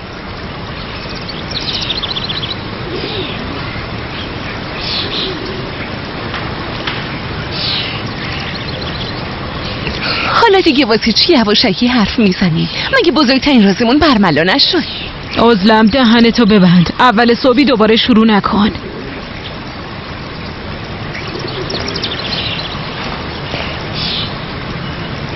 دخترم یکم یواشتر. چرا جار میزنی؟ مگه نمیدونی گوشاش تیزه؟ مادر، من به پسر خاله کندال اعتماد ندارم. میدونم اون همه چی رو میگه.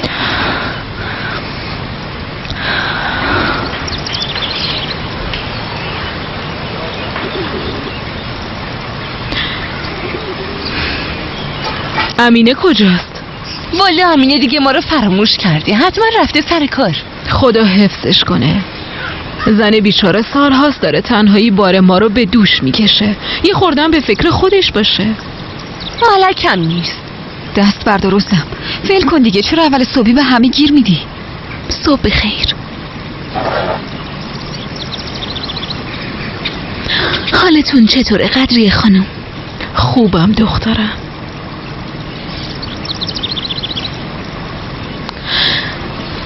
فکر میکنم باران یه مشکلی داره. به منم نمیگه. نمیخوام تحت فشار بذارمش ولی خیلی نگرانشم. به منم نمیگه آیش.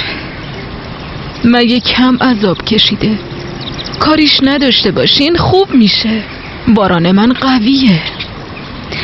به شما رفته قدریه خانم. هر چقدرم سختی بکشه بازم تحمل میکنه.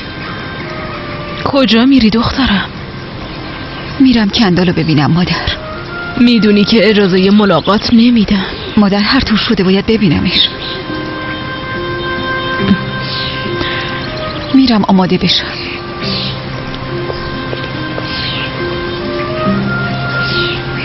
دخترم این روزا مراقب باران باش. اونو تنها نذار.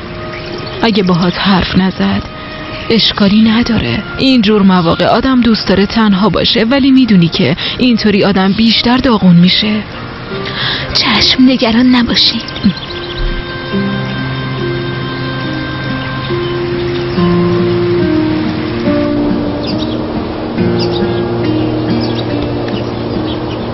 نگهدار.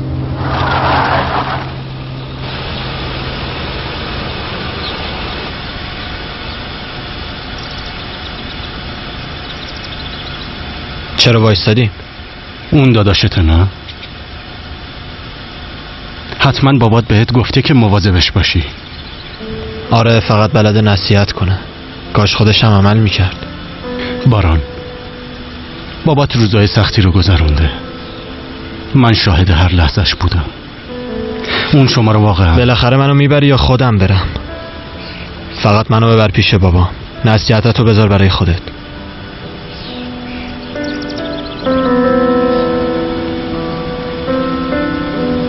را بیفت.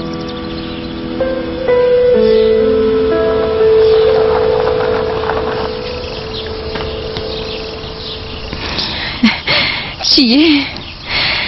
بعد از مدت‌ها این اولین باره که لبخند رو لبات میبینم. داشتم به دیشب فکر میکردم. خیلی خوب بود. مثل قبلا نشستیم کلی با هم حرف زدیم. البته تو حرف زدی و ما گوش کردیم.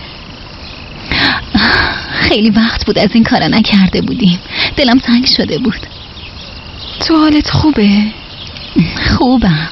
از این بهترم میشه. زمان همه چی رو درست میکنه. آدا،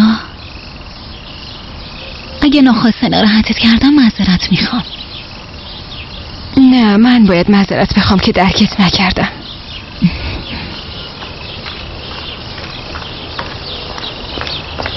شما بارانو ندیدین؟ همه جا رو گشتم نیم. چند لحظه پیش داشت به یه دختر قد بلند و مطلعی و چشم سبز نخ میداد. چی؟ شوخی کردم دختر. همچین دختری به اون محل نمیذاره. داره شوخی میکنه آیشه. مگه چی شده؟ باران این روزا یه جوری شده، فکر میکنم یه مشکلی داره. اون که همیشه همین جوریه. تو تازه داری با این اخلاقاش آشنا میشی. یه مدت بگذره عادت میکنی. داره باهات شوخی میکنه، ناراحت نشو. خیلی خوب، میرم دنبالش. آفرین آتا، بازم کار خودتو کردی. ای بابا، خب اونم انقدر ساده نباشه. اینا رو مرتب کنین بعد بیارین امضاشون کنم.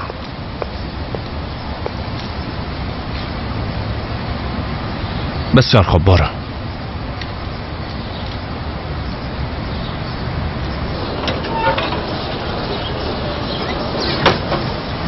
کاری داشتی نارین؟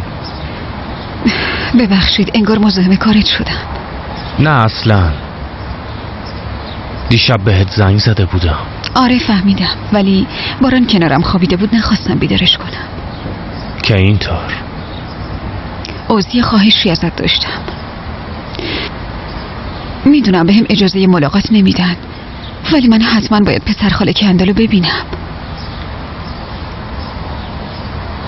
نارین، اگه کندال اینجا بود مشکلی نداشت، ولی الان اون زندانه. اینو میدونم اوز.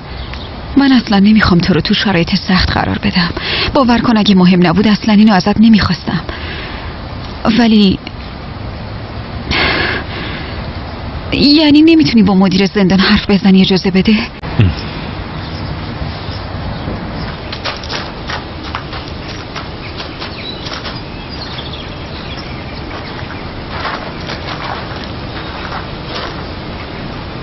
میشه منو با بابام تنها بذاری؟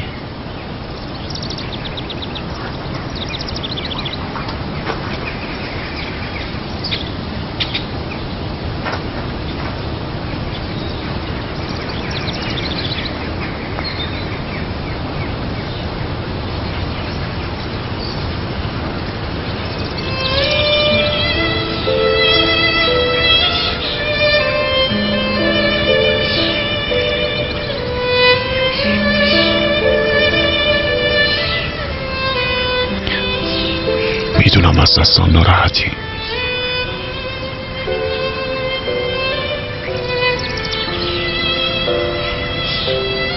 ناراحت نیستم بابا. اگه بودم داد میزدم، ولی میبینی که ساکتم و هیچی نمیگم.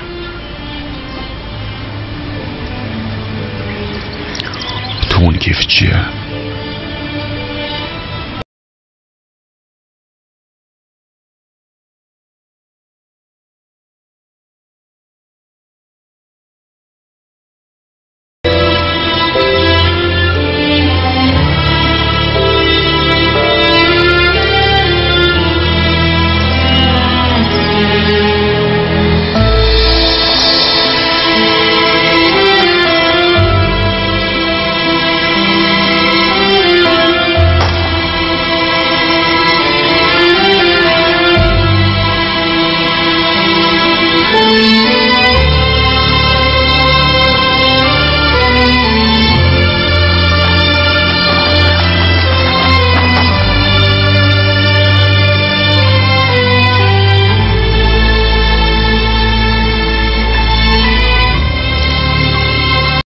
سیبل برو یه قهوه درست کن. مگه سیبل خدمتکارته؟ برو خودت درست کن.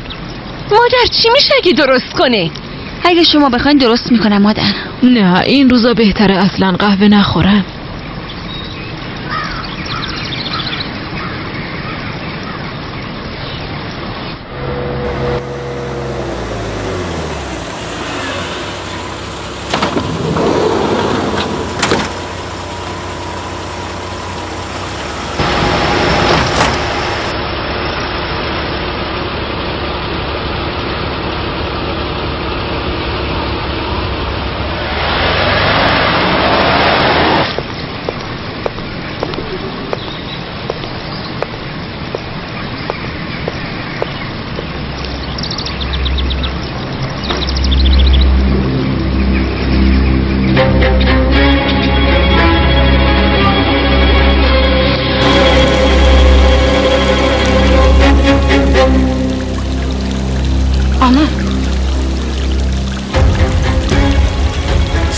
باید بهتون بگم،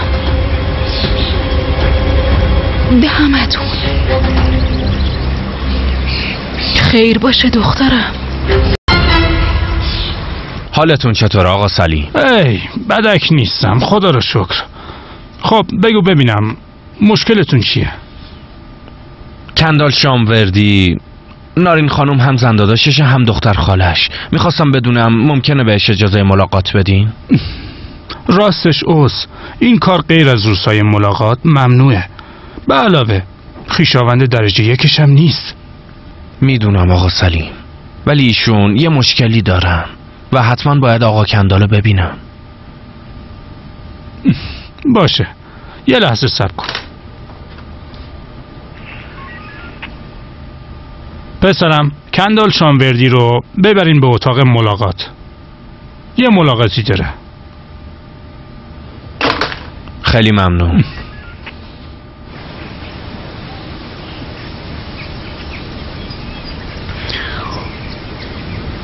مجبور بودم.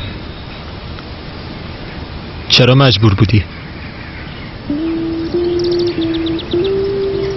هیچ اجباری نمیتونه دور بودن یه بچه رو از پدرش توجیه کنه. چرا مجبور بودی؟ اگه بعد از اینکه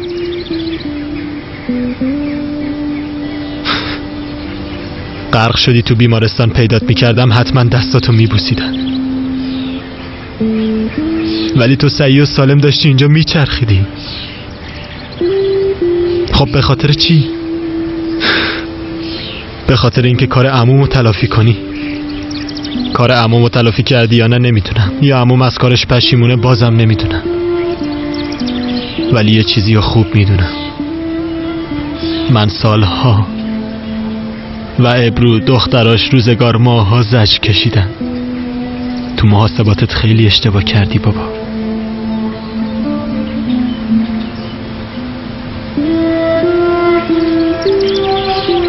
حالا دیگه اینا رو نمیخوام، برشون دار. دیگه به نبودنت عادت کردم. من دیگه بزرگ شدم، دیگه همه چی رو میدونم. از هر کی بابت هر چی انتقام میگیری بگیر، برام مهم نیست. این همه مدت قایم شدنت، مخفی کاریات، اینام برام مهم نیست. دیگه هیچی برام مهم نیست.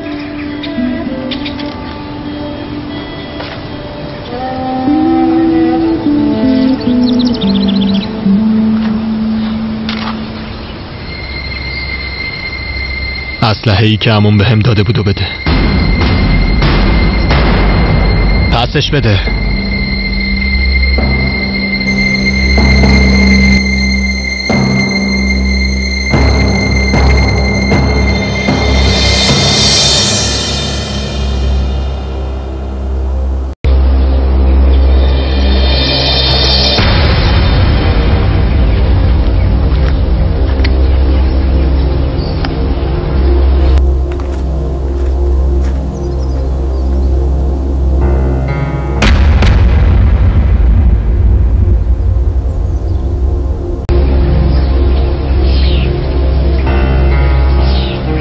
ببین اینجا چی نوشته.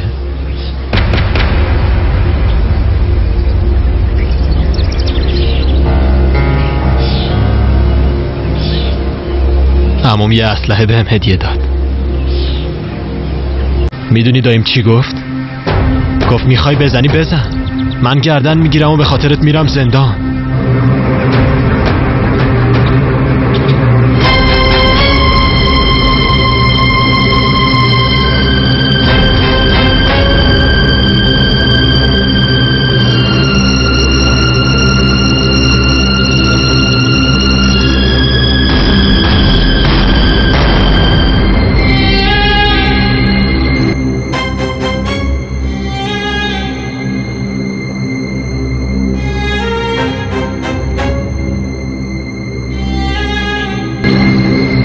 یه بار این اسلحه رو گذاشتم رو پیشونی عموم.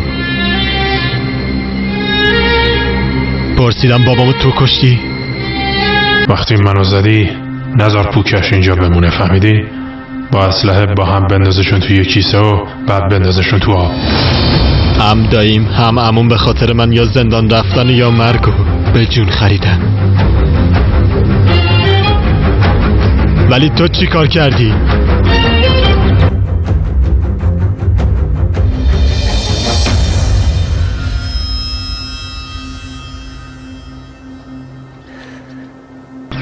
فقط نصیحتم کردی بابا. اونم کی؟ وقتی 3 ماه یه بار می اومدی، اونم برای آروم کردن وجدانه.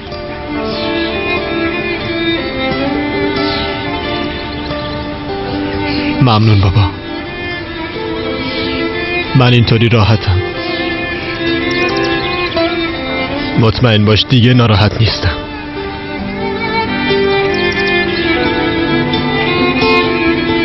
خداحافظ.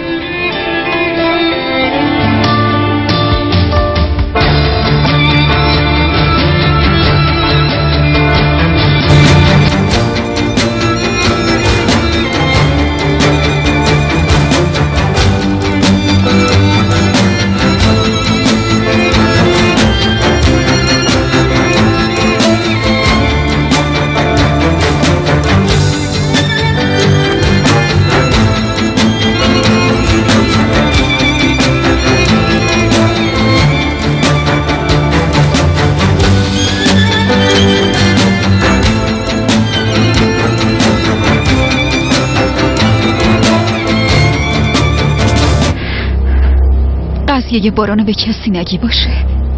ای بسوزه پدر این دنیای نامرد. نمیگه پسر خاله حالت چطوره، فقط بارانو نگو بعد میگی چطور دلم اومد مرادو بکشم. ها بگذاریم، من چیزی به کسی نمیگم. مراد خودش میاد و همه چیو میگه.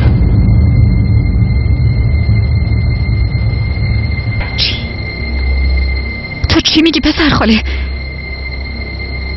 ببینم تو اصلا میفهمی چی داری میگی؟ مراد کیه؟ تعجب کردی؟ مراد مرده؟ من کشتمش. مراد نمرده دختر خاله، گوشاتو باز کن و خوب گوش کن. مراد نمرده و زنده است. برگشته بارانو ازت بگیره. با منم یه بازی کثیفو شروع کرده. نه امکان نداره، همچین چیزی امکان نداره.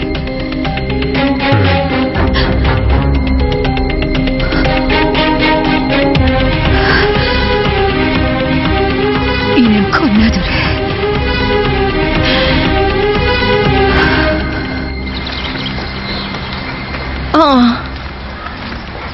این کندال کوچولو نیست؟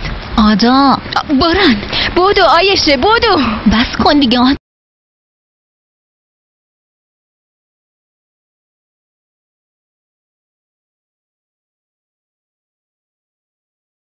شده زود باش بگو وگرنه باهات قهر میکنم.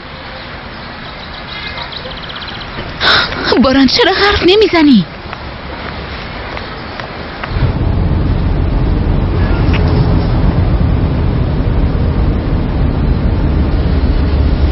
نارین حالت خوبه؟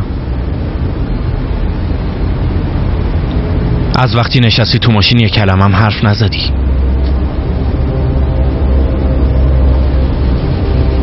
کندال چی بهت گفت؟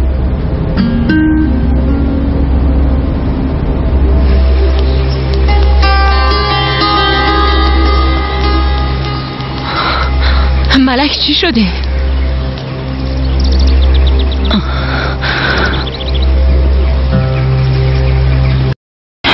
چیه؟ باز چی شده؟ ملک با تو هم چی شده؟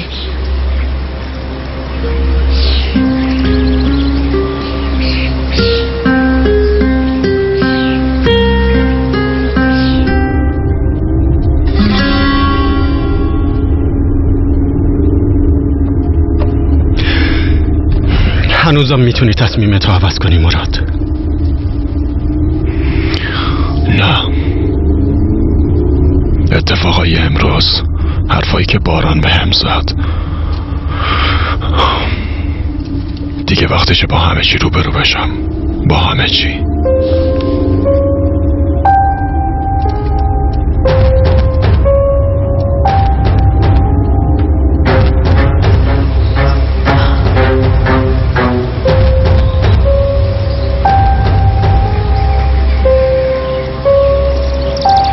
ملک، تو چی داری میگی؟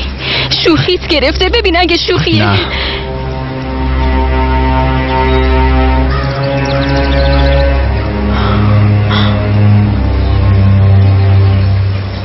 شوخی نیست. میدونستم، من میدونستم.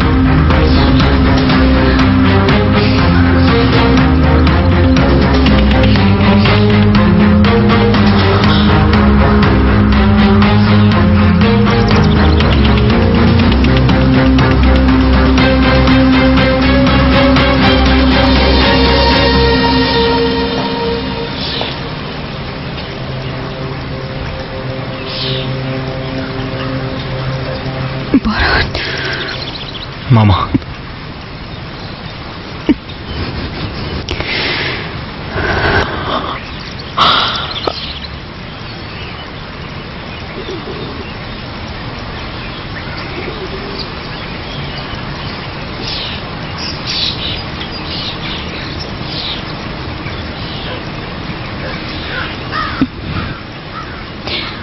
آره داداش، ما هممون تو حیاتی.